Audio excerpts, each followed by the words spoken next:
The silk of my wedding dress whispered against my skin, cool and smooth like water.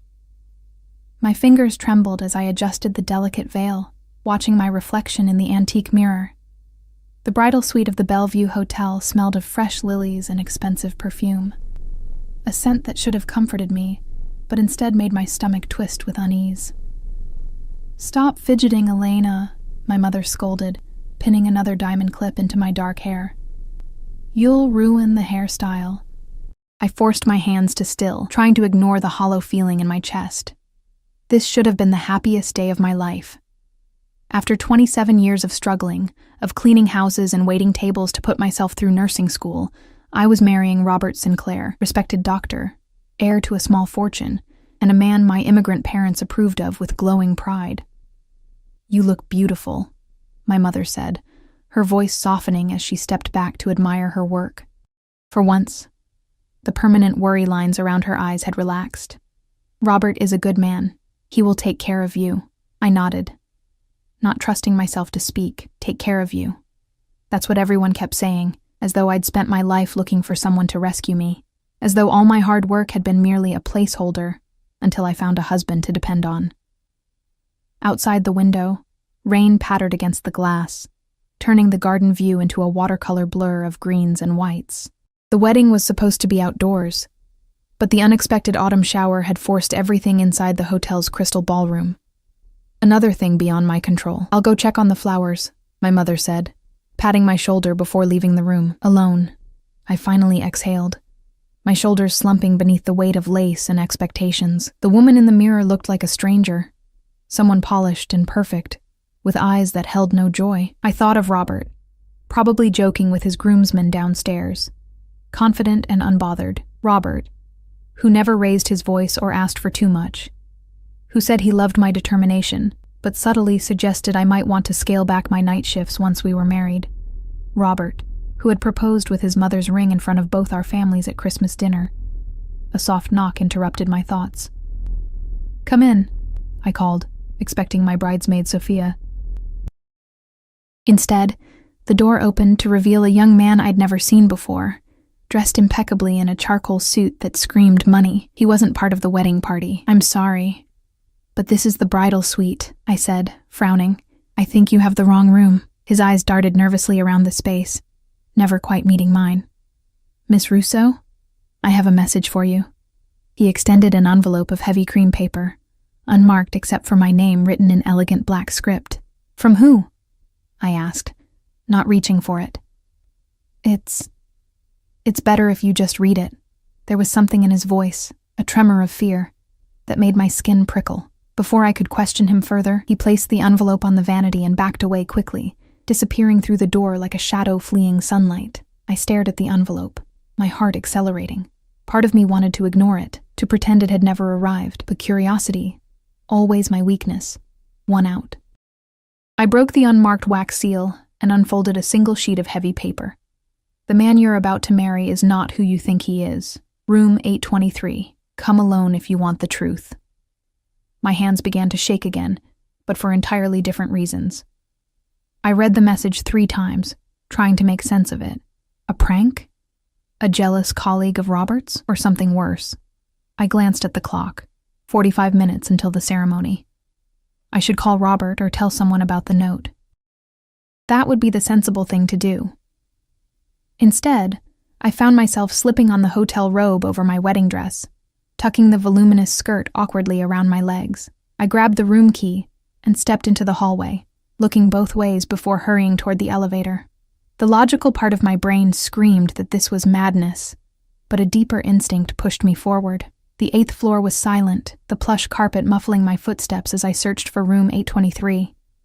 When I found it, I hesitated, my hand hovering over the door. Whatever waited on the other side would change everything. I felt it with certainty that defied explanation. Before I could knock, the door opened. Time seemed to slow as I took in the man standing before me. He was tall, easily 6'3", with broad shoulders encased in a tailored black suit that made Robert's designer wear look cheap by comparison. Dark hair, styled perfectly, framed features that seemed carved from stone, high cheekbones, a strong jaw dusted with subtle stubble, and lips pressed into a firm line, but it was his eyes that froze the breath in my lungs. Dark as midnight, watching me with an intensity that made me feel simultaneously seen and stripped bare. I knew him instantly, though we had never met. Everyone in Chicago knew Dante Salvatore. At least they knew the rumors. Legitimate businessman on paper, suspected head of the city's most dangerous crime family in reality. His name was whispered in news reports about disappeared witnesses and bloody feuds. His face occasionally glimpsed in society pages alongside politicians and industry titans who pretended not to know his true business. And now he was standing before me, on my wedding day, looking at me as though he had been waiting for this moment for a very long time. Behind him, I glimpsed a luxurious suite. On the coffee table lay what appeared to be photographs and documents, neatly arranged. A man stood by the window, clearly security, his jacket bulging slightly where a weapon would be holstered. "Miss Russo," Dante said, his voice deeper than I expected, smooth like aged whiskey. "Thank you for coming." I found my voice, though it emerged as barely more than a whisper. "How do you know my name?" Something flickered in his eyes. Amusement? "I make it my business to know many things." He stepped aside, gesturing into the room. "Please, come in. You're looking for answers, I believe." Every instinct screamed danger, yet I couldn't make myself turn away. "I'm getting married in 40 minutes. His expression didn't change, but something hardened in his gaze. "Are you certain about that?" Without waiting for my response, he turned and walked toward the arranged documents, expecting me to follow. The arrogance of it should have angered me. Instead, I found myself stepping over the threshold, the door closing behind me with a soft click that sounded unnervingly final. "Your fiancé," he said, picking up what appeared to be a photograph, "has been living a double life." He held out the picture, and after a moment's hesitation, I took it. It showed Robert outside an unfamiliar apartment building, his arm around a woman I'd never seen before. They were both laughing. "That was taken 3 days ago," Dante said quietly. "His nurse at the clinic. They've been involved for nearly a year." I stared at the image, feeling strangely numb. "This could be innocent," I said, though I didn't believe it myself. The way Robert was looking at her was never how he looked at me. "Perhaps," Dante conceded, though his tone suggested otherwise. He handed me another photograph, this one showing Robert entering a hotel, not this one, with the same woman. "This is from last night. Your rehearsal dinner ended at 9. He was with her by 11. The numbness began to crack, pain seeping through the fissures.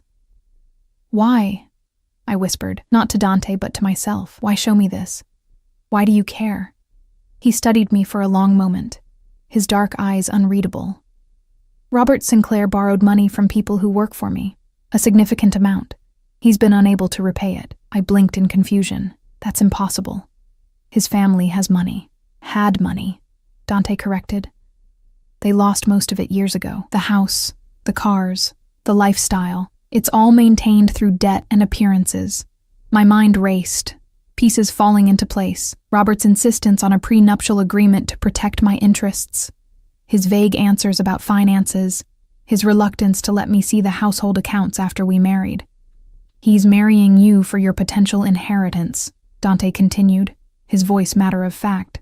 "Your grandmother's property in Italy. The one she left to you, to be received upon your marriage." The shock must have shown on my face, because something that might have been sympathy flickered across Dante's features. "How could you possibly know about that?" I whispered. "It was a family secret. My grandmother's small but valuable vineyard property in Tuscany, left specifically to me with the stipulation that I would inherit upon marriage, a traditional condition from an old-fashioned woman. As I said, I make it my business to know things." He moved closer, his scent enveloping me, expensive cologne with notes of cedar and something darker, more primal. "Sinclair intended to sell it immediately to cover his debts. You would never have seen a cent." I backed away, suddenly aware of how vulnerable I was. Alone in a hotel room with a man who commanded violence with a whisper, dressed in nothing but my wedding gown and a hotel robe. "Why would you tell me this?" I demanded, finding strength in anger. "What do you get out of ruining my wedding day?" Something dangerous flashed in Dante's eyes. Perhaps I dislike seeing a woman like you deceived. His gaze traveled over me, not in the leering way I'd experienced from countless men, but with an appreciation that felt almost reverent. Or perhaps I simply want what's mine. And what's yours? I asked, my voice barely audible over the pounding of my heart. The corner of his mouth lifted in the ghost of a smile. Sinclair's debt. Your vineyard. And now, he moved closer again, until I could feel the heat radiating from his body. Possibly you. Before I could respond, a sharp knock came at the door. The security man moved with surprising speed, hand going to his weapon as he checked the peephole. It's Franco, he said to Dante, who nodded. The door opened to reveal another suit-clad man, his expression grave. They're looking for the bride, he reported. The ceremony starts in 15 minutes. Reality crashed back over me. Downstairs, 200 guests were being seated. My parents would be frantic. Robert, cheating, lying Robert, would be standing at the altar. I have to go, I said, suddenly desperate for air. Elena, Dante said, the first time he'd used my first name. The sound of it in his voice sent an involuntary shiver down my spine. If you walk down that aisle, you're making a mistake I cannot protect you from. Protect me? I laughed, the sound brittle. I don't even know you. You will, he replied, with such calm certainty that it seemed like an inescapable fate rather than a mere possibility. I backed toward the door, clutching the photographs. I need to think. He made no move to stop me, merely watching with those penetrating eyes. The truth can hurt, Elena, but lies will destroy you. Choose wisely. I fled into the hallway, heart pounding as I rushed back to my suite. Inside, chaos reigned. My mother, bridesmaids, and wedding planner all talking over each other in panic. Where have you been? My mother cried. Everyone is waiting. What happened to your hair? I looked in the mirror and saw a woman on the edge, veil askew, eyes wide with shock, clutching photographs that proved her fiancé was a liar and a cheat. I'm sorry, I said automatically. I needed air. As they fussed around me, repairing my appearance, I tried to think clearly. Could I still go through with this wedding, knowing what I knew? Could I stand before our families and friends and promise forever to a man who had been in another woman's bed just hours ago? It's time, the wedding planner announced, handing me my bouquet of white roses and lilies. I took a deep breath and stepped into the hallway. As I approached the elevator that would take me downstairs to my waiting future, I caught a glimpse of a tall figure at the end of the corridor, Dante Salvatore, watching silently, waiting to see which path I would choose. The elevator doors opened. I had to decide. I stood frozen between two futures. The elevator that would lead to my wedding, and the dark gaze of a dangerous man who had just shattered all my certainties. My mother gently pushed me forward, mistaking my hesitation for nerves. It's normal to be scared, sweetheart, she whispered, squeezing my arm. Every bride feels this way. Not like this, I thought, but allowed myself to be guided into the elevator. Just before the doors closed, I caught one last glimpse of Dante. His expression hadn't changed, but something in his eyes, disappointment perhaps, made my stomach twist. The descent to the lobby felt like falling. My bridesmaids chatted excitedly around me, oblivious to my inner turmoil. Sophia, my maid of honor, finally noticed my silence and leaned close. You okay? She whispered, concern etching her features. You're pale as your dress.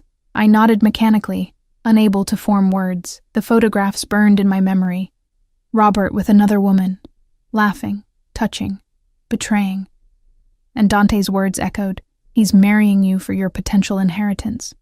The elevator doors opened to reveal the hotel's opulent lobby, where my father waited in his rented tuxedo, pride shining in his eyes.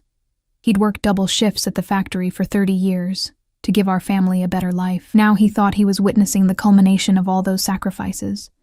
His daughter marrying into security and respectability. You are beautiful, Piccola, he said in Italian, his voice thick with emotion as he took my arm. Like an angel. Guilt crashed over me. How could I destroy this moment for him? For my mother? For all the guests waiting just beyond those ballroom doors? The wedding coordinator gestured that it was time. The music began, Wagner's traditional wedding march that Robert's mother had insisted upon. The massive doors swung open, revealing rows of guests rising to their feet, all eyes turning toward me, and there at the end of the aisle stood Robert, handsome in his black tuxedo, smiling confidently, the smile of a man who believed he had won. My father took the first step forward, but my feet seemed rooted to the marble floor. A wave of whispers rippled through the crowd as the pause stretched uncomfortably long. "Elena?" My father murmured, confusion replacing joy. In that suspended moment, my gaze drifted beyond Robert to the emergency exit door at the far side of the ballroom. It opened silently, and Dante slipped in like a shadow, positioning himself against the wall where only I could see him. His presence was a silent question. I looked back at Robert, who now showed the first flickers of uncertainty. Our eyes met across the distance, and in that moment I knew. He didn't love me. Perhaps he never had. "I can't," I whispered to my father, my voice breaking. "I'm sorry, Papa. I can't marry him." Gasps erupted from the crowd. My father's face contorted with shock, but I was already pulling away, gathering the voluminous skirt of my dress in trembling hands. "Elena!" Robert called out, starting down the aisle toward me. "What are you doing?" I backed away, shaking my head. "You know what you did," I said, loud enough for the front rows to hear. "It's over, Robert." Before anyone could stop me, I turned and ran, not toward the lobby but to a side door I'd noticed during the rehearsal, one that led to the service corridors. Behind me, chaos erupted. I heard Robert calling my name, my mother's cry of distress, the rising murmur of scandalized guests. The service hallway was blessedly empty. I kicked off my heels, the cold tile shocking against my bare feet as I ran blindly, turning corners until I found a service elevator. I punched the button repeatedly, desperate to escape before anyone found me. Just as the doors began to close, a hand shot through the gap. Large, masculine, wearing an expensive watch. The doors slid back open to reveal Dante, his expression unreadable as he stepped inside. My heart hammered against my ribs. "Are you following me?" "Yes." No apology. No explanation. Just simple truth. The elevator began to rise, taking us away from the disaster I'd left below. In the confined space, his presence seemed overwhelming. The subtle scent of his cologne, the quiet power that radiated from him, the heat of his body so close to mine. "Did you know I would run?" I asked, my voice steadier than I felt.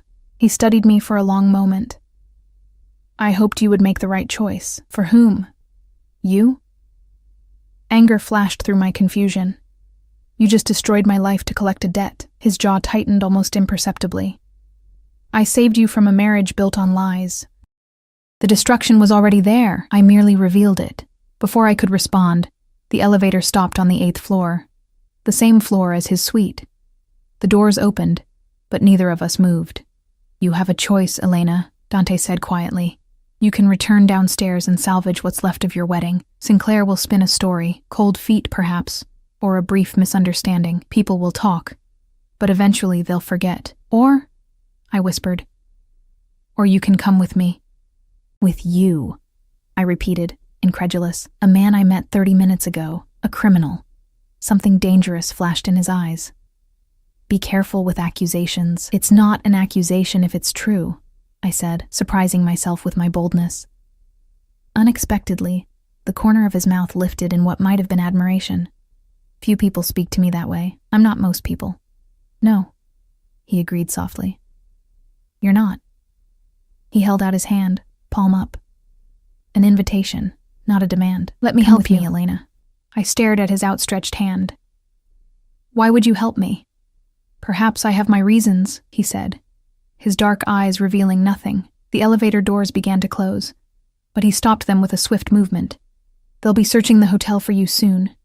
Your decision needs to be made now." Behind us, I heard voices, hotel staff, probably alerted to look for the runaway bride. Panic surged through me. I couldn't face them. Couldn't face Robert or my parents or the pitying stares of 200 guests. Before I could second-guess myself, I placed my hand in Dante's. His fingers closed around mine, warm and strong, and he led me quickly down the hallway. not toward his suite, but to another service exit. "My things," I protested weakly.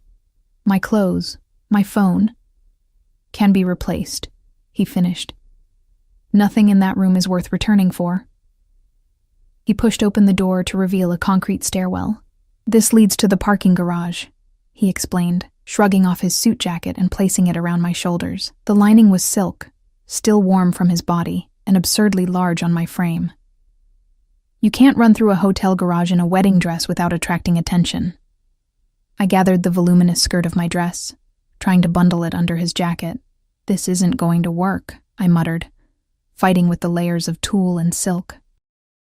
Without warning, Dante crouched and swept one arm behind my knees, the other supporting my back, lifting me effortlessly against his chest. I gasped, automatically gripping his shoulders to steady myself. "This is faster," he said simply, and began descending the stairs, carrying me as though I weighed nothing.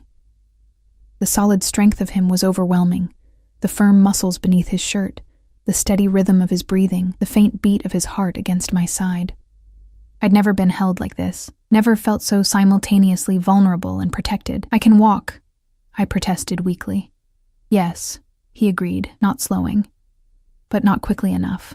We reached the bottom of the stairwell, where he set me carefully on my feet, but kept one arm around my waist, his jacket still draped around me.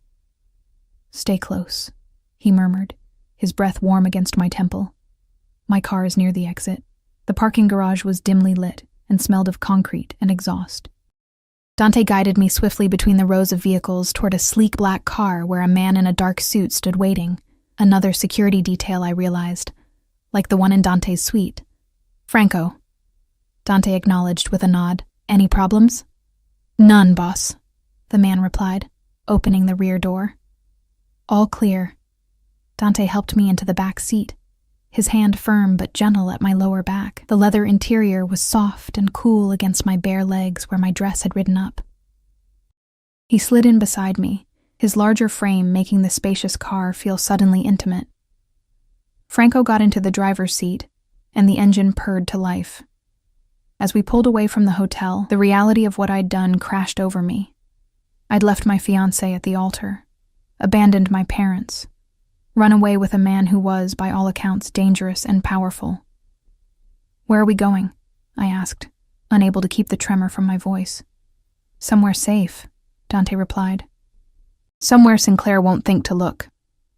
The mention of Robert's name brought a fresh wave of pain and anger. "He was with another woman last night," I said, more to myself than to Dante. "The night before our wedding." Dante's hand covered mine where it rested on the seat between us. "Men like Sinclair believe they're entitled to take whatever they want without consequences. And you're different?" I asked, pulling my hand away. His eyes met mine, dark and intense. "I take what's mine, Elena. But I'm honest about it." The car moved smoothly through Chicago streets, away from the familiar neighborhoods of my life toward the wealthy Gold Coast area. We pulled into the private garage of a sleek high-rise that screamed old money and discretion. "You live here?" I asked as Franco opened my door. "One of my properties," Dante replied, guiding me toward a private elevator that required both a keycard and fingerprint recognition. Few people know about it. The elevator opened directly into a stunning penthouse apartment. Floor-to-ceiling windows offered a breathtaking view of Lake Michigan and the city skyline. The space was minimalist but luxurious. Leather, glass, and dark wood, with subtle art pieces that I suspected cost more than my annual salary. Two men in suits nodded respectfully as we entered, then discreetly disappeared into another room. I realized they were part of Dante's security team, always present, always watching. "You can clean up here," Dante said, leading me to what appeared to be a guest bathroom, all marble and chrome, bigger than my entire apartment. "There are clothes in the adjacent bedroom that should fit you." I blinked in confusion. "You keep women's clothes here?" Something like amusement flickered in his eyes. "I keep necessities for various situations. The housekeeper stocks basic items in multiple sizes." "Of course. A man like him would be prepared for any contingency." "Why am I here?" I asked suddenly, needing to understand. "Why did you show me those photographs?" What do you really want from me? Dante regarded me for a long moment, his expression unreadable. Get cleaned up, then we'll talk. He left me alone, closing the door quietly behind him. I stared at my reflection in the massive mirror, a stranger in a ruined wedding dress, makeup smudged, hair falling from its elaborate style. A woman who had just blown up her entire life based on the word of a man she didn't know. I unzipped my dress with shaking hands, letting it pool at my feet like a deflated dream. The shower was blissfully hot, washing away the hairspray and perfume and tears. I stood under the spray until my skin flushed pink, trying to gather my scattered thoughts. In the adjoining bedroom, I found neatly folded clothes on the bed, simple black leggings, a soft gray sweater, and underwear with tags still attached. Everything fit perfectly, as though chosen specifically for me. The thought was both comforting and unsettling. I found Dante in the main living area, standing by the windows with a glass of amber liquid in his hand. He'd removed his tie and unbuttoned his collar, revealing a glimpse of tanned skin at his throat. He turned as I approached, his eyes taking in my appearance with that same intense focus. Better? He asked, setting his glass down on a side table. Physically, yes, I said cautiously. Emotionally, I'm still trying to process how I ended up here. He gestured to the sleek leather sofa. Sit, please. I perched on the edge, too tense to relax. Dante didn't sit beside me, instead choosing a chair opposite, giving me space I hadn't expected.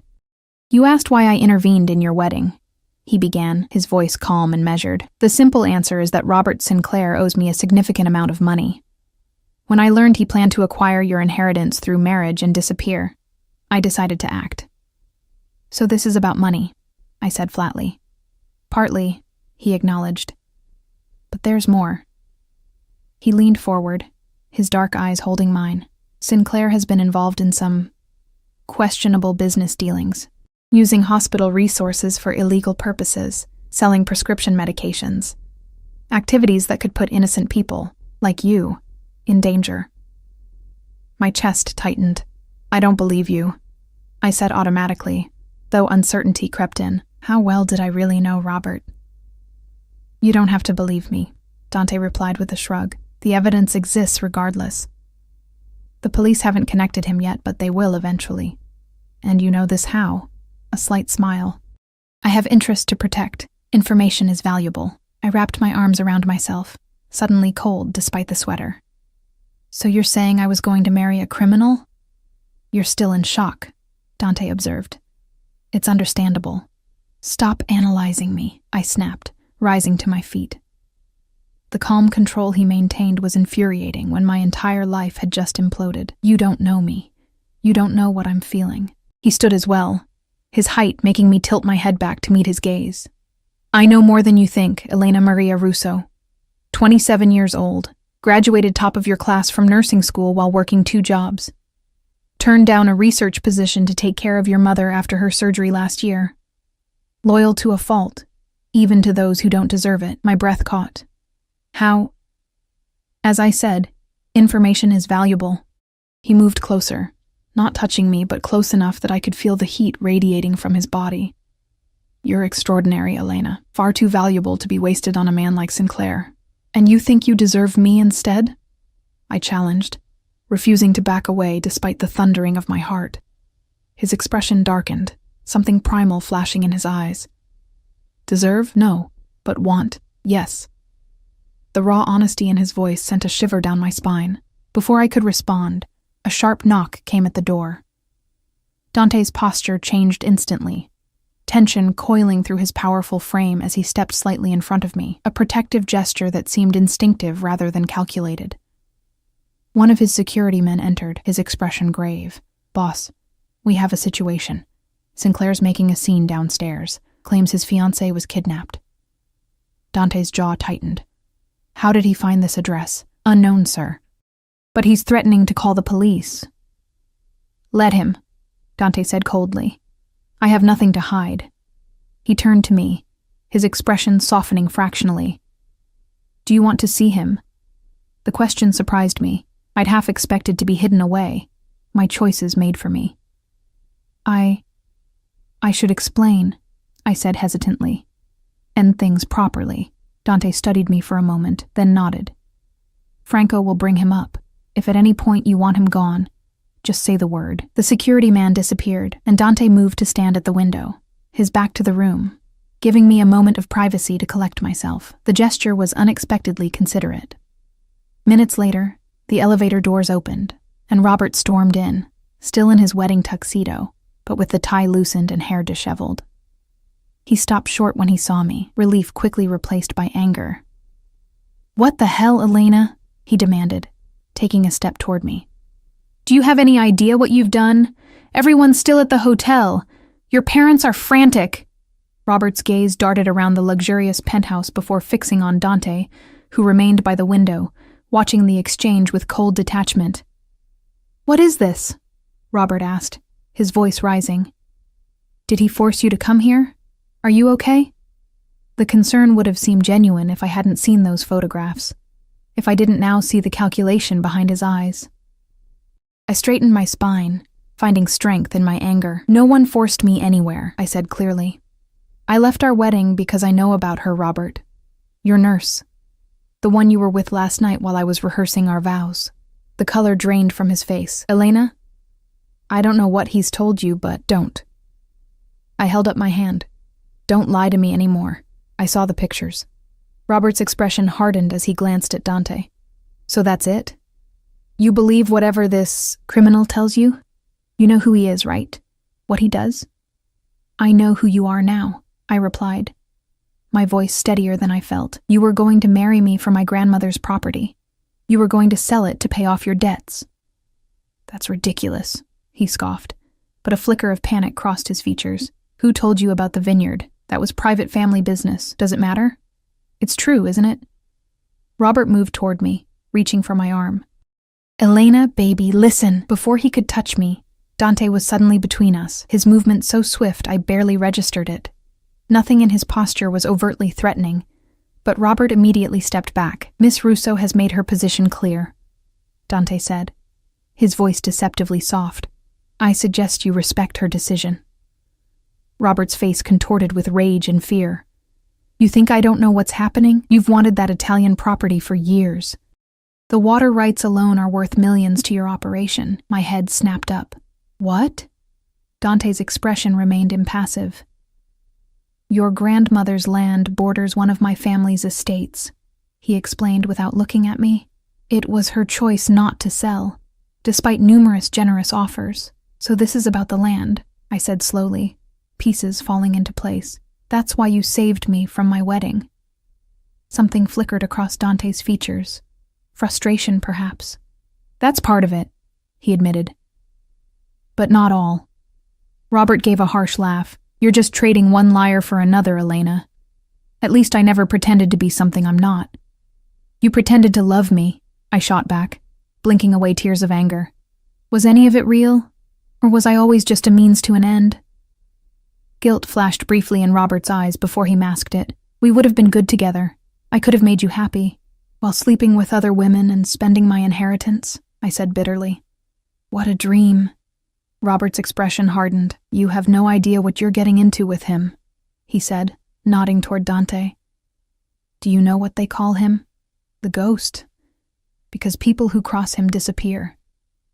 A chill ran through me despite the warmth of the room. I glanced at Dante, who watched Robert with the cool assessment of a predator studying prey. "I think it's time for you to leave, Doctor." "Sinclair," Dante said, his tone leaving no room for argument. "Franco will escort you out." As if summoned, the security man appeared at the elevator. Robert hesitated, then turned to me. "Elena, please, come with me now. We can still fix this. Your parents will understand eventually," I finished, though my heart ached at the thought of their disappointment. "It's over, Robert." For a moment, I thought he might argue further, but something in my expression, or perhaps in Dante's, made him reconsider. He straightened his shoulders, attempting to salvage his dignity. "When you realize what a mistake you've made, don't come back to me," he said coldly. "You're throwing away everything for what? A man who sees you as nothing but a transaction?" His words hit their mark. but I kept my expression neutral until he disappeared into the elevator. Only when the doors closed did I allow my shoulders to slump, exhaustion crashing over me. "He's right about one thing," I said quietly. "I have no idea what I'm getting into." Dante turned to me, his dark eyes searching my face. "Are you afraid of me, Elena?" The question surprised me. I considered lying, but something told me he would know. "Yes," I admitted, "but I'm more afraid of what my life would have been if I'd married him." He nodded, seeming to appreciate my honesty. "You're safe here. Whatever you may have heard about me, I don't harm innocent people." "And what about not-so-innocent people?" I asked, unable to stop myself. A ghost of a smile touched his lips. "Everyone makes their own choices. Some choices have consequences." I shivered at the implication. "What happens now?" "Now," he said, moving to a sleek intercom panel on the wall. "You should eat something, then rest. Tomorrow we can discuss your options." "My options," I repeated, suddenly overwhelmed by the reality of my situation. No home to return to, no fiancé, and parents who would be devastated by my actions. "Do I have any that don't involve you?" His expression tightened almost imperceptibly. "You're not a prisoner, Elena. If you want to leave, Franco will take you wherever you wish to go." The offer surprised me. I'd half expected to be kept here whether I wanted to stay or not. I don't know where to go," I admitted. "I can't face my parents yet, and my apartment is in your name alone," Dante finished. "Sinclair has no claim to it, but he knows where it is, which makes it unwise to return immediately. Of course he would know these details about my life. The realization should have frightened me more than it did. "Stay here tonight," he suggested, his tone gentler than before. "You're exhausted and in shock. Make no decisions until morning." It was the most sensible option, though nothing about this day had been sensible. I nodded, suddenly too tired to argue. Dante spoke quietly into the intercom, ordering food to be brought up. While we waited, he showed me to a guest room, spacious and elegant, with another stunning view of the lake.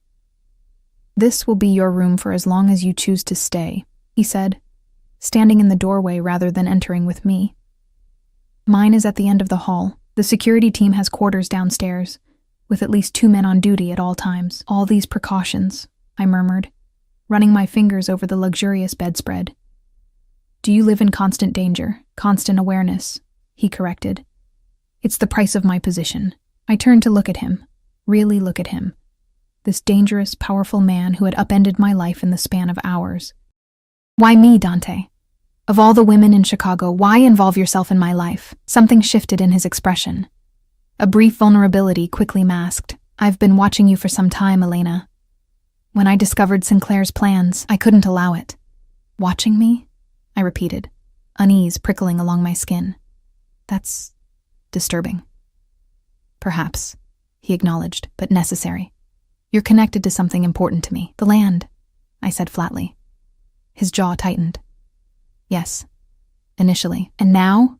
I challenged. Before he could answer, a discreet knock announced the arrival of food. Dante stepped back, giving me space. "Rest, eat. We'll talk more tomorrow." He left me alone with a tray of simple but elegant food, pasta with a light sauce, fresh bread, a small salad, and a glass of red wine. Despite everything, my stomach growled at the smell. I hadn't eaten since early morning, too nervous about the wedding to manage more than a few bites of toast. As I ate, I tried to make sense of the day's events. In less than 12 hours, I'd gone from bride to runaway to... what? Guest? Asset? Prisoner in a gilded cage? Dante claimed I was free to leave, but where would I go? After eating, I showered again, letting hot water wash away the last traces of my wedding day. The bathroom was stocked with expensive toiletries, shampoo that smelled of jasmine, lotion infused with subtle vanilla. In the closet, I found silk pajamas that fit perfectly, making me wonder again about Dante's preparation for contingencies. The bed was obscenely comfortable, the sheets softer than any I'd ever felt. Despite my churning thoughts, exhaustion pulled me under almost immediately. I dreamed of dark eyes watching me, of running through endless hotel corridors in a wedding dress that grew heavier with each step, of my grandmother's weathered hands pressing a key into my palm. whispering in Italian, "This is your legacy, little one. Guard it well." I woke to sunlight streaming through windows I'd forgotten to cover, and the disorienting sensation of unfamiliar surroundings. For a moment, I thought I was in the bridal suite, that my wedding day was just beginning. Then reality crashed over me. After using the bathroom, I found clean clothes laid out, jeans that fit perfectly, another soft sweater, and even undergarments in my size. The attention to detail was both impressive and unnerving. I followed the smell of coffee to the kitchen, where I found Dante seated at a glass-topped table, reading something on a tablet. He wore a simple black t-shirt that revealed powerful arms covered in intricate tattoos, art that told stories I couldn't yet read. His hair was slightly damp, as though he'd recently showered. He looked up as I entered, his dark eyes assessing me with that same intense focus. "Good morning," he said, setting the tablet aside. "Did you sleep?" "Better than I expected to," I admitted, hovering uncertainly in the doorway. He gestured to the chair opposite him. "Coffee?" I nodded, taking the seat cautiously. He poured from an elegant carafe, sliding the cup toward me along with cream and sugar. "Thank you," I said, wrapping my hands around the warm mug. "For everything, I suppose. Despite the unconventional circumstances." A slight smile touched his lips. "You're welcome." We sat in surprisingly comfortable silence as I sipped my coffee, gathering courage for the conversation ahead. Finally, I set down my cup. "I need to know exactly what you want from me," I said directly. "No half-truths, no vague references to watching me or being connected to something important. Just straight answers." Dante studied me for a long moment. "Direct. I appreciate that."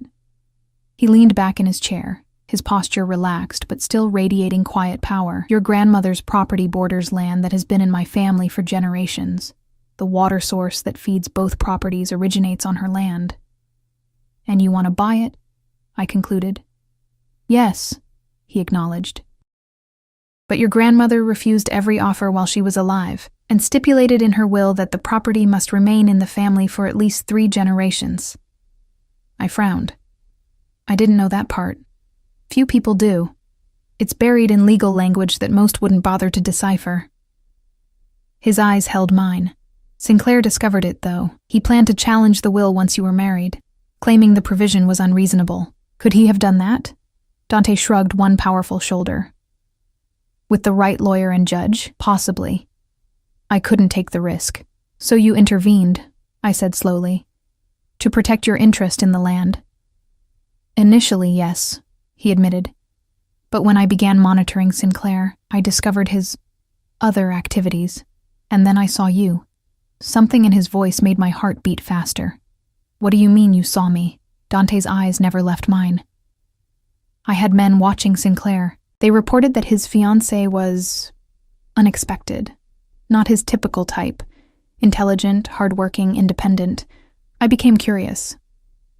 "So you had them watch me too," I said, unsure whether to be frightened or flattered. "Yes." No apology, just that same straightforward honesty. "The more I learned, the more convinced I became that you were unaware of Sinclair's true nature." I took another sip of coffee, buying time to process this. "And what did you learn about me that was so fascinating?" A ghost of a smile touched his lips. "That you volunteer at the children's hospital on your days off, that you send money to your parents every month, though you can barely afford your own rent, that you stop to pet every stray cat in your neighborhood." Heat crept up my neck. The level of surveillance was disturbing, yet the details he'd chosen to remember were strangely personal, even intimate.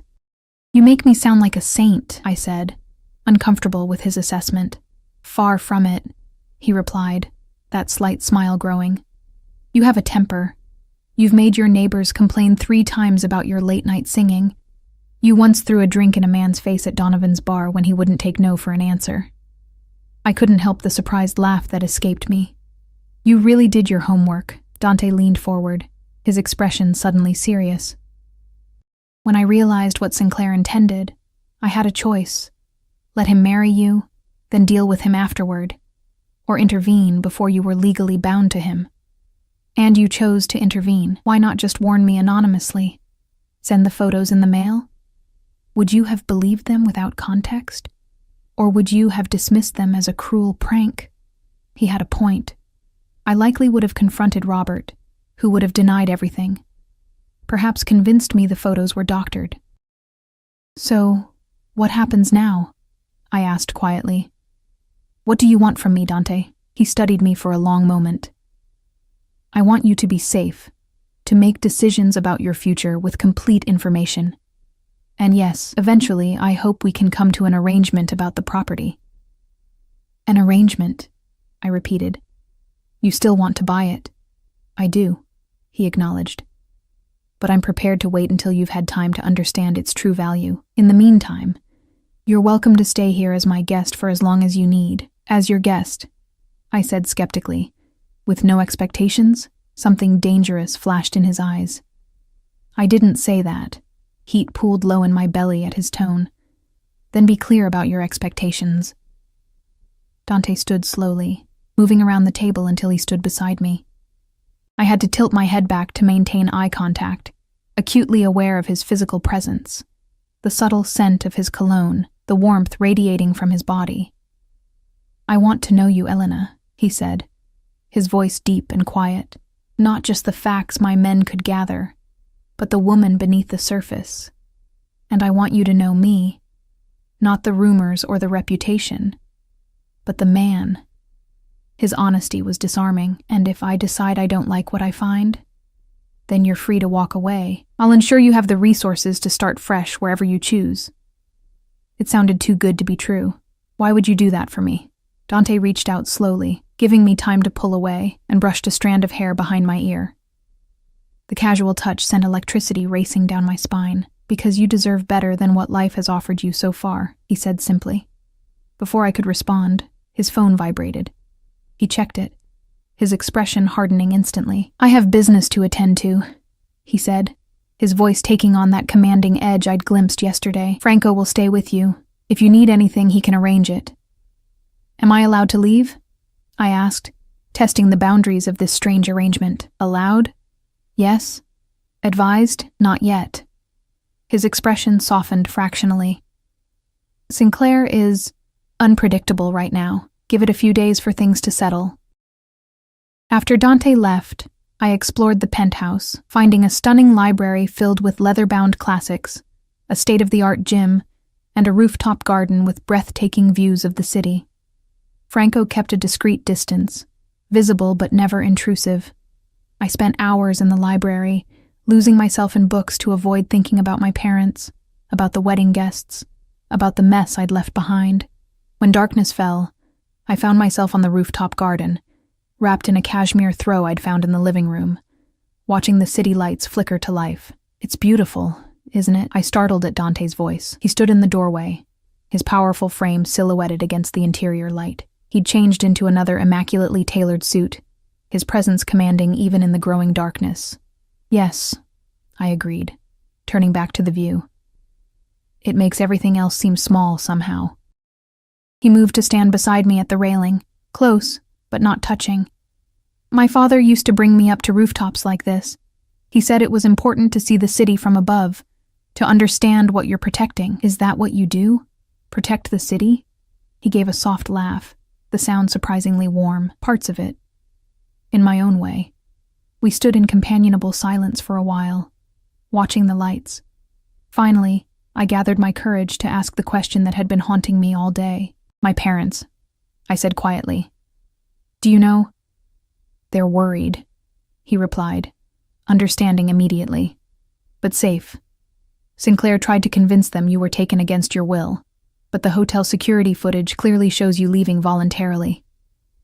Relief washed over me. I should call them. You can, Dante said, but be aware that Sinclair may be monitoring their phones.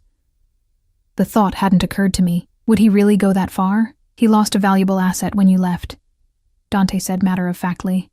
Men like him don't accept such losses easily. I wrapped the throw tighter around my shoulders, suddenly chilled despite the mild evening. I never saw it, how calculating he was. I thought he loved me. Love is the easiest mask to wear, Dante said softly. We see what we want to see in others, until they show us who they truly are.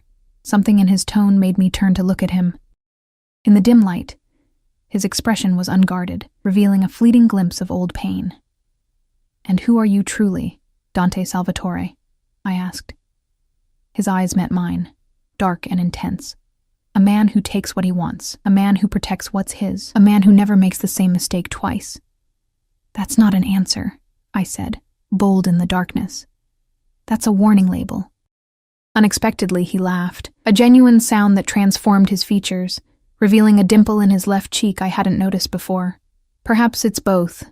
He stepped closer, his heat enveloping me even before his fingers brushed my cheek. "I've wanted to do this since I first saw you," he murmured, his gaze dropping to my lips. I should have pulled away, should have remembered that less than 48 hours ago, I'd been preparing to marry another man. Instead, I found myself leaning into his touch, drawn by a magnetic pull I couldn't explain. His lips met mine with surprising gentleness, a question rather than a demand. For a heartbeat, I remained frozen, overwhelmed by the intimacy of the moment. Then something sparked inside me, a hunger I'd never felt before, and I pressed closer, my hands finding the solid wall of his chest. Dante made a low sound in his throat, his arms circling my waist to pull me against him. What had started as gentle exploration quickly transformed into something deeper, more primal. His kiss was possessive yet giving, his experience evident in the way he coaxed responses I didn't know I was capable of. When we finally broke apart, both breathing heavily, I felt dizzy with want and confusion. "I shouldn't have done that," I whispered, though I made no move to step away from his embrace. "Regrets already?" he asked, his voice rougher than usual. "Not regret, just, it's too fast. Everything is happening too fast." His thumb traced the outline of my lower lip, his touch feather-light, yet sending sparks through my entire body.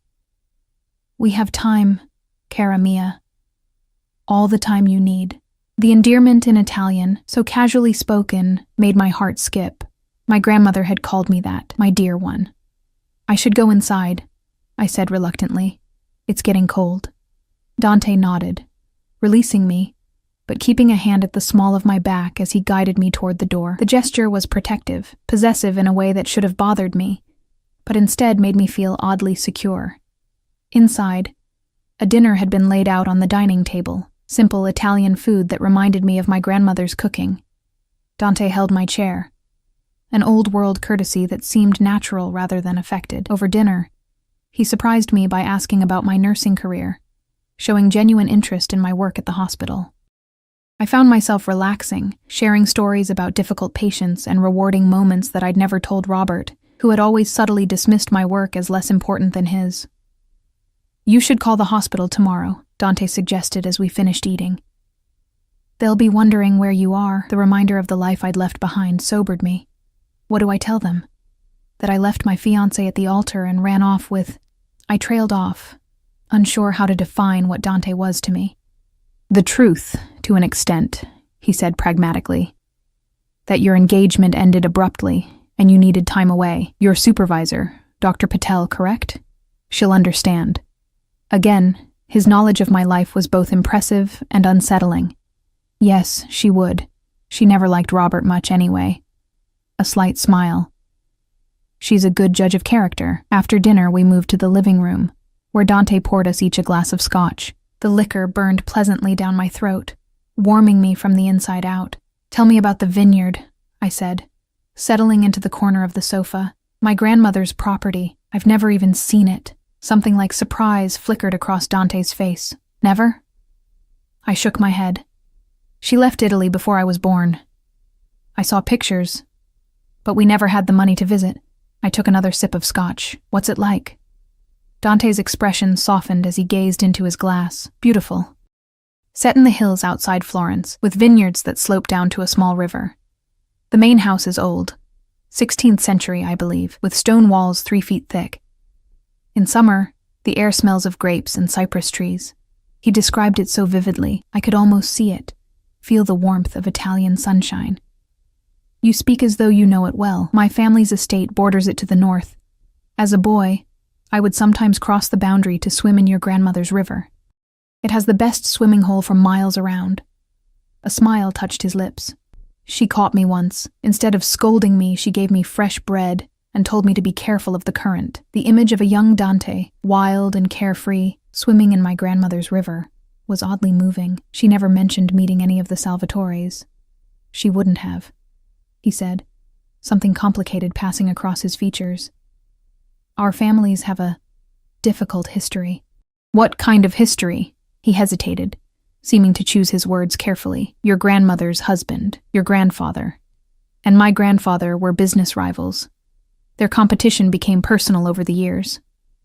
I sensed there was more to the story, but Dante's expression had closed off, making it clear he wouldn't elaborate further tonight. "Is that why she refused to sell to your family?" I asked instead. "Partly," he acknowledged. "But I think it was more than that. The land had been in her family for generations. Some things can't be valued in money alone." His understanding surprised me. I'd expected a businessman's perspective, focused solely on financial worth. "Yet you still want to buy it," I pointed out. His dark eyes met mine over the rim of his glass. "What I want, Elena, is for that land to be properly cared for, its legacy preserved. Whether that happens through purchase or other arrangements is negotiable." "Other arrangements," I repeated, raising an eyebrow. "That sounds suspiciously vague." A slow smile spread across his face, transforming his features from intimidating to devastatingly handsome. "I'm open to creative solutions." The way he said it, with that intense gaze never leaving mine, made it clear he wasn't just talking about the property anymore. Heat bloomed in my cheeks, and I took another sip of scotch to hide my reaction. "It's getting late," I said finally, setting down my empty glass. "I should get some rest." Dante nodded, rising smoothly to his feet. "Of course." He walked me to the hallway leading to my room, keeping a respectful distance. At my door, I turned to face him, suddenly uncertain. The memory of our kiss lingered between us, electric and unresolved. "Thank you," I said softly. "For dinner. For telling me about the vineyard." "Sleep well, Elena," he replied, his voice a low rumble that seemed to vibrate through me. He didn't try to kiss me again, didn't push for more than I was ready to give. Instead, he simply reached for my hand, lifting it to his lips in a gesture that was both old-fashioned and deeply intimate. As I closed my bedroom door behind me, I leaned against it, my heart racing. What was I doing? Getting involved with Dante Salvatore, whatever his business might actually be, was surely jumping from the frying pan into the fire. Yet as I slipped beneath the luxurious sheets, I couldn't help but replay our kiss in my mind. The feel of his strong arms around me, the passion carefully controlled beneath his composed exterior. For the first time since I'd fled my wedding, I fell asleep without anxiety clutching at my chest, dreaming instead of Italian vineyards and dark eyes that saw through to my soul. Morning came with soft sunlight filtering through the blinds and the distant sound of male voices in the penthouse. I showered and dressed in clothes I found laid out. Another perfectly fitting outfit. This time a simple sundress with a light cardigan. In the kitchen, I found not Dante, but Franco, preparing coffee with military precision. "Good morning, Miss Russo," he said, his tone respectful but distant. "Mr. Salvatore had to attend to urgent business. He asked me to ensure you have everything you need." Disappointment flickered through me, though I tried to hide it. "Thank you, Franco. I'm fine." He nodded, sliding a cup of coffee across the counter. "He also asked me to give you this." He handed me a sleek smartphone. "It's secure and untraceable. Your parents' number has been programmed in." I stared at the device, emotion welling in my throat. Dante had understood my need to contact my family without my having to ask again. "There's a car waiting whenever you're ready," Franco continued. "Mr. Salvatore thought you might want to visit your apartment today, collect some personal items. He's not worried about Robert anymore?" Franco's expression remained neutral. "Dr. Sinclair has been discouraged from pursuing the matter further." Something in his tone made me decide not to ask for details. "Will Dante, Mr. Salvatore, be joining us?" "He sends his regrets. Business requires his personal attention today." Franco hesitated, then added, He asked me to tell you that he'll see you this evening, if you're amenable. If I'm amenable. As though I had plans, as though I had anywhere else to be. The formality almost made me smile. Please tell him I'll be here, I said, trying to match his professional tone. The trip to my apartment was surreal. Franco drove an inconspicuous black sedan rather than the luxury car from the wedding, with another security man in the passenger seat. They flanked me as we entered my building, their watchful eyes scanning for threats I couldn't imagine. My small apartment felt like a stranger's home, the life I'd lived there belonging to a different woman entirely. I moved through the rooms in a daze, collecting clothes, books, my laptop, and the few sentimental items I couldn't bear to leave behind. My engagement ring sat on the bedside table, where I'd left it the night before the wedding. I didn't touch it. In the bathroom, I paused at the sight of Robert's toiletries still arranged neatly beside mine. He'd stayed over frequently in the weeks before the wedding, gradually insinuating himself into my space. Now the evidence of his presence felt like an invasion. I swept his things into a bag, intending to throw them away, when a small box tucked behind his shaving kit caught my eye. Inside, I found a collection of pills in unmarked containers, definitely not standard prescriptions. A cold feeling settled in my stomach as I remembered Dante's words about Robert's questionable business dealings. The sound of a key in the front door lock made me freeze. Franco had promised the building was clear, but there was only one other person who had a key. Elena? Robert's voice sent panic surging through me. I shoved the box of pills into my bag and hurried out of the bathroom, nearly colliding with Franco in the hallway. Dr. Sinclair is here, I whispered unnecessarily. Franco's expression hardened as he touched the communication device in his ear. Stay behind me, he ordered quietly, moving toward the living room. I followed, heart hammering, to find Robert standing in my doorway, Franco's partner blocking his entry with one hand casually resting inside his jacket where a weapon would be. What is this? Robert demanded, his face flushed with anger. Armed guards? Has Salvatore really convinced you you're in danger from me? You should leave, Dr. Sinclair, Franco said, his voice deceptively calm. Miss Russo doesn't wish to speak with you. This is ridiculous, Robert sputtered, his gaze finding mine over Franco's shoulder. Elena, we need to talk. Alone. Whatever he's told you about me. Is it true? I interrupted, stepping forward despite Franco's attempt to keep me behind him. Are you involved in selling prescription medications illegally? The color drained from Robert's face. What? No. That's absurd. But I saw the truth in the way his eyes darted away, in the nervous adjustment of his tie. I found the pills, Robert, in your kit. Those are samples, he said quickly. For patients. Without labels, without documentation? I shook my head, disappointment and disgust washing over me. Just go. I have nothing to say to you. You don't understand, he said, desperation creeping into his voice. I needed the money. The debts. They were going to take everything, but I had it under control. After the wedding, after selling that worthless piece of land. Worthless? I repeated. You were willing to marry me for something worthless? Robert seemed to realize his mistake too late. That's not what I meant. The property itself isn't worth much. Just a run-down vineyard and an old house. But Salvatore wants it badly. The water rights. That's enough, Dr. Sinclair, Franco interrupted, his tone brooking no argument. Miss Russo has asked you to leave. For a moment, I thought Robert might try to push past them. Then his shoulders slumped in defeat. You've made a terrible mistake, Elena, he said, his voice cold. When you figure that out, don't come crawling back. After he left, I sat heavily on my sofa, shaking with delayed reaction. I want to go back to the penthouse, I said to Franco. Please. The rest of the day passed in a blur. I unpacked my meager belongings in the guest room. No, my room now, at least temporarily. I called the hospital and explained that I needed personal leave, deliberately vague about the circumstances. Doctor. Patel was understanding, as Dante had predicted.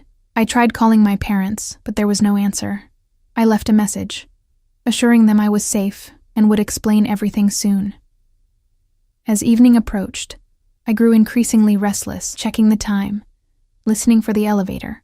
When it finally arrived, just after 8, I found myself smoothing my hair and straightening the sundress I'd worn all day. Dante stepped into the penthouse like a force of nature, his presence immediately filling the space. He'd removed his suit jacket, his crisp white shirt rolled up at the sleeves to reveal powerful forearms and the edges of those intriguing tattoos. He looked tired, but alert, his dark eyes finding mine immediately. "Elena," he said, my name like a caress in his deep voice. "Franco told me what happened at your apartment. Are you all right?" The genuine concern in his tone loosened something in my chest. "Yes." It was unpleasant but clarifying. "Clarifying?" he repeated, moving closer. I nodded. "I found illegal pills in Robert's things. He admitted he's in serious debt. Everything you told me was true." Dante's expression remained neutral, but I caught a flicker of satisfaction in his eyes. "I'm sorry it happened that way. Are you?" I challenged. "You don't seem like a man who minds being proven right." A slight smile curved his lips. "I would have preferred to spare you the confrontation." He studied me for a moment. "Have you eaten?" I shook my head, suddenly realizing I'd skipped lunch entirely. "Come," he said, extending his hand. I brought dinner. He led me to the rooftop garden, where a table had been set with flickering candles, fine china, and covered dishes. The city sparkled below us, and soft music played from hidden speakers. It was romantic, undeniably so, and my heart fluttered treacherously. "You planned this," I said, as he held my chair. "I did," he acknowledged, taking the seat across from me. "Is that a problem?" I considered the question honestly. "I'm not sure. 3 days ago I was supposed to marry another man. And yet here you are," he said softly, uncovering the dishes to reveal an array of Italian delicacies. "Here I am," I agreed, still trying to understand why. Dante poured wine into crystal glasses. "Why you left Sinclair, or why you're here with me. Both, I suppose." He handed me a glass, his fingers brushing mine deliberately. "Sometimes we make choices without fully understanding our motivations. The heart knows what it wants before the mind catches up. Is that what happened with you?" I asked boldly. "Your heart decided it wanted me before your mind knew why." Something darkened in his gaze. "My mind always knows why, Elena." "But yes, perhaps my interest in you evolved beyond what I initially anticipated." We ate in companionable silence for a while, the food exquisite, the wine warming me from within. Finally, I gathered my courage to ask the question that had been haunting me. "What happens if I don't sell you the vineyard?" Dante set down his fork, giving me his full attention. "Then it remains yours. Just like that? No consequences? No pressure?" His expression remained open, unguarded. "What's mine is mine, Elena. What's yours is yours. I don't take what isn't freely given." I thought of our kiss the night before, how he'd waited for me to respond before deepening it, how he'd walked me to my door but not presumed more. "My grandmother never sold to your family," I said slowly. "You said there was history there. Tell me the truth. All of it." Dante was silent for a long moment, seeming to debate with himself. Finally, he sighed. "Your grandfather and mine were more than business rivals. They were once friends, partners in the wine business. My grandfather fell in love with your grandmother before she met your grandfather." I blinked in surprise. "What?" "It was a complicated time in Italy after the war. Opportunities were scarce. Your grandfather saw potential in expanding beyond wine into other businesses. My grandfather disagreed with the direction. They separated their interests, but both wanted the water rights to the river between their properties. So it was a business dispute," I said, relieved it wasn't something darker. Something flashed in Dante's eyes. "It became more than that when your grandfather hired men to sabotage my family's harvest. A fire was set. My grandfather's younger brother died in that fire." My breath caught. "That's terrible, but surely my grandfather wouldn't—" "There was no proof," Dante interrupted, his voice carefully controlled. "But everyone knew. The feud continued for decades. Your grandmother inherited the property when your grandfather died. She never sold to us out of loyalty to him, though I believe she knew the truth." "And now you think I'll sell to you?" I asked, trying to process this complicated history. "Because of a decades-old feud I knew nothing about?" "No," he said simply. "I think you'll make your own decision. based on what you believe is right. His honesty disarmed me. Why tell me this now? Because you asked for the truth, he replied, and because I want whatever develops between us to be built on honesty, not manipulation. Between us. The implication hung in the air between us, charged with possibility. I should see it, I said suddenly. The vineyard. Before I make any decisions. Something like hope flickered in Dante's eyes. I can arrange that. You would take me to Italy? If that's what you want. I studied him across the candlelit table. This powerful, dangerous man who had upended my life, and yet treated me with a respect Robert never had. Why do I trust you? I wondered aloud. I barely know you. Dante reached across the table, his hand covering mine. Perhaps your heart recognizes something your mind hasn't accepted yet. The touch of his skin against mine sent warmth spiraling through me. And what would that be? His dark eyes held mine, intense and unwavering, that some things are meant to be, Elena. That some connections exist beyond explanation. I should have scoffed at such a romantic notion, especially coming from a man like him. Instead, I turned my hand beneath his, our palms pressing together, fingers intertwining. Take me to Italy, I said softly. Show me my inheritance, then I'll decide what happens next. His grip tightened slightly. And us? What about us, Elena? The question hung between us, heavy with implication. 3 days ago, I'd been about to pledge myself to another man. Now I sat across from Dante Salvatore, my hand in his, feeling more alive than I had in years. I don't know yet, I answered honestly, but I want to find out. A slow smile spread across his face, transforming his features from intimidating to breathtaking. That's enough for now. Later, as we stood at the railing overlooking the city, his arm around my waist and my head resting against his shoulder, I felt a strange sense of peace. The life I'd planned had shattered, yet from the pieces, something new and unexpected was emerging. Dante's lips brushed my temple, his embrace protective without being possessive. What are you thinking? He murmured against my hair. That sometimes the wrong wedding leads to the right life, I replied, turning in his arms to face him. His eyes darkened as he traced the curve of my cheek with gentle fingers. And is this the right life, cara mia? Instead of answering, I rose on tiptoes and pressed my lips to his, initiating our second kiss. This time there was no hesitation, no holding back. His arms tightened around me as he deepened the kiss, a low growl of approval rumbling in his chest. When we finally broke apart, both breathing heavily, I looked up into his dark eyes and saw my future reflected there. Complex, perhaps dangerous, but undeniably mine to choose. Take me to Italy, I whispered against his lips, and then bring me home. His answering smile was like the sunrise breaking over the city below us, brilliant, warming, full of promise. As you wish, Elena, always as you wish. In that moment, I knew with absolute certainty that walking away from my wedding had been the first step on a path that was always meant to be mine. Whatever challenges lay ahead, whatever complications our past might bring, I would face them with Dante at my side. Not as his possession, but as his equal. The choice was mine, and I had made it.